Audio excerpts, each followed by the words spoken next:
Little could the ancient mythologists and sages have foreseen that the fabulous narrations which their genius devised to cloak high truth would end by plaguing the mind of the Western world with 16 centuries of unconscionable stultification. They could not possibly imagine that their allegorical constructions to dramatize spiritual truth would so miscarry from their hidden intent as to cast the mental life of half the world for ages under the cloud of the most grotesque superstition known to history. Nor could they have dreamed that the gross blindness and obtuseness of later epochs would cite these same marvelously ingenious portrayals as the evidence of childish crudity on the part of their formulators. Who could have suspected that a body of the most signal instrumentalities for conveying and preserving deep knowledge ever devised by man would become the means of centuries of mental enslavement? Nothing more clearly evidences the present age's loss of fixed moorings in philosophical truth than the inconsistency of its attitudes toward the sacred scriptures of antiquity. The general mind, indoctrinated by priestcraft, regards them as infallible revelations and holds them as fetishes, which it were a sacrilege to challenge, while theological scholarship hedges from pious veneration of them over to outright skepticism of their divine origin, swinging more recently to a view which takes them to be the simple conceptions of men just emerging from cave and forest barbarism. The character of divine dictation and absolute wisdom assigned to them on the one thesis has yielded to that of ignorant speculation of primitive folk on the other. That there is a possible truer characterization of them lying midway between the extravagances of these two extreme views has not seemed to come through to intelligence at any time. It has not occurred to students of religion that ancient scripts are the work neither of supreme deity on the one side, nor of groping infantile humanity on the other, but that their production must be sought in a region intermediate between the two. They came neither from supernal deity nor from common humanity, but from humanity divinized. They were the output of normal humans, graduated to divine or near divine status. St. Paul's, quote, just men made perfect, end quote. Their divinity is therefore not transcendent and exotic, and their humanity is not crude and doltish. They bear the marks, therefore, of human sagacity exalted to divine mastership. We have here the ground for the only sane acceptance of the ancient scriptures as books of accredited wisdom. We are neither asked to believe them inscribed by the finger of omnipotent deity, nor forced to attribute them to the undeveloped brains of primitives. They can be seen as the products of the sage wisdom garnered by generations of men who had finally risen to clear understanding. They are the literary heritage bequeathed by men grown to the stature of divinity. Their veneration by the world for long centuries, even carried to the extreme of outrageous sycophancy, attests an indestructible tradition of their origination from sources accredited as divine and infallible. Their successful hold on the popular mind for many ages bespeaks also the unshakable foundations of their wisdom. They have withstood consistently the test of generations of human experience. Their wisdom holds against life. It reigns true, and it is all the more precious to us because of its authorship by men of our own evolution, since thereby it does not miss immediate pertinence to our life. Both the conventional views of Bible authorship have militated against the possible high service of the Scriptures to mankind. The theory of their divine dictation to holy men of old has led to the abject surrender of the rational mind before their impregnable fortress of direct assertion, its hypnotization by a fetish, and the crippling of its native energies. The theory of their production by early crudity tends to the disparagement of the value and validity of their message. The other view here advanced preserves their venerated authority, while it brings their authorship from alleged cosmic divinity back to men of earth. It preserves mental integrity by enabling us to assign scriptural authorship to human agency, where it alone is acceptable.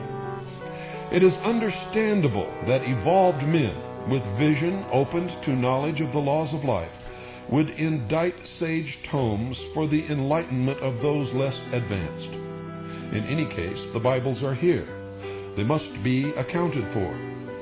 The phenomenon of their existence among the nations, their hoary age, their escape from destruction through the centuries, the ineradicable tradition of their divine origin and authority, their almost universal veneration, must all find some factual ground of explanation. The theory offered in refutation of the two conventional ones seems the only one that provides such a rational and acceptable basis. And since the belief in their sacredness generally persists, it cannot be regarded as less than momentous that the world should know of a surety that, while these revered relics are not the voice of the personified cosmos, neither are they the mere speculative romancing of cavemen or scholastics. They are the sure word of perfected wisdom. There was a time, then, in early human history, when enlightened men possessed true knowledge, the passport to wisdom. Clear and concise answers to the profoundest problems of philosophy were known. Insofar as the human intellectual faculty is capable of it, an understanding of the mystery and riddle of life itself and the laws of its evolutionary unfolding was achieved by men who, as Hermes says, had been, quote, reborn in mind, end quote. Philosophy was no more, quote, speculative enterprise, end quote, or tilting at logical windmills. It was a statement of the fundamental archai, or basic principles of the science of being. It formed the groundwork for the elevation of theology to its true place as the king of sciences, or the kingly science. Together, philosophy and theology held the throne in the mental life of mankind, and justly so, for a reason which modern thought would do well to consider. They must ever be the ultimate science because they motivate finally the use we make of all other sciences. They hold final answers to all life's problems. They are the determiners of all human action in the end. They alone can direct man finally to the path of good, or by no other means can he learn to know what constitutes the good. The sore need of the world today is the restoration of philosophy to supply the proper motivation and end of action. Though zealously guarded from the unworthy by its accredited custodians, knowledge was extant in the ancient day. Modern zeal for publicity finds it hard to understand why it was so sedulously kept esoteric. Briefly, for the full reason is a lengthy matter, a thing so precious, the distillation of ages of experience and the deposit of many lives of painful earning could not be given out loosely to the undisciplined rabble to be violated and despoiled. Yet it was withheld from no worthy aspirant. No bars of bigotry or persecution interdicted its free culture. The societies in which it was secretly pursued were honored by kings and the populace alike. That halcyon age passed. That priceless legacy of knowledge was threatened with extinction. Its pursuit was forbidden. Its devotees assailed and exterminated. And for more than 15 centuries, the Occidental world has muddled through its age-to-age existence in nearly total ignorance of the fact that antiquity held in its philosophy and theology an adequate answer to the great interrogatory, the Sphinx riddle of human life. The gift and then the loss of primal wisdom are the two most momentous events in human history. This age will be spectator to the third most significant event, the renaissance of ancient culture. The plans of demigods and divine men, interrupted for 15 centuries of the Dark Ages, will move forward again toward destined goals, the completion of the great work. This age faces the denouement of a drama the like of which has not been unrolled in world history before and will hardly be repeated in aeons. Tragedy and comedy being copiously admixed in mortal existence, the astounding spectacle to which the world will shortly awake will exhibit untold calamity and the ludicrous conjoined in incredible fashion. We are destined soon to pass from a stunning sense of tragic loss to a world-echoing burst of laughter. The sting of our realization of our duo-millennial loss will melt away under the dawning recognition of our previous unbelievable stupidity. We are in a little time to be made acutely aware of a situation that will become the butt of hollow mirth for ages to come. For the ludicrously different direction in which the intended sense of the great mythical religions and dramatic rituals of the past took its perverted course entailed as a consequence the greatest of all historic blunders was the mistaking of religious myth, drama, and allegory for veridical history.